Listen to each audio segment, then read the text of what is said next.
he says something very interesting. He appears in the vision with a sword coming out of his mouth. It's a horrifying vision. And he divides he divides humanity into the damned and the saved, or the damned and the saved. He says something very interesting. He says, to those who were neither hot nor cold, I will spew you out of my mouth. And it's a disgust metaphor, right? And what it says is that the worst punishment isn't waiting for those who committed to something and did wrong.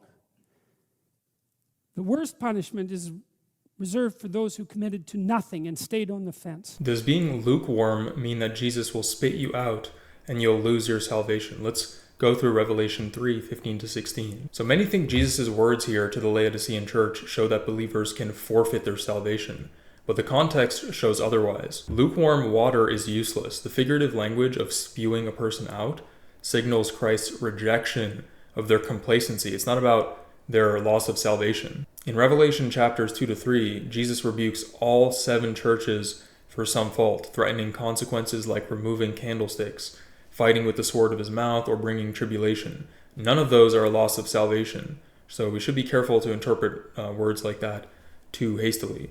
The candlesticks are defined as the churches in Revelation 1:20, so the punishment of removing their candlestick is having the physical church stripped out and removed. So the physical punishment of removing their candlestick is having their church removed, not their salvation or eternal life. Revelation 3:19 makes it clear that these are people who he loves and who he's chastening, just as Hebrews 12:6 describes God chastens his children, those he loves. So Jesus in Revelation 3 is explicitly defining this punishment as chastisement for his children. It's not about revoking salvation.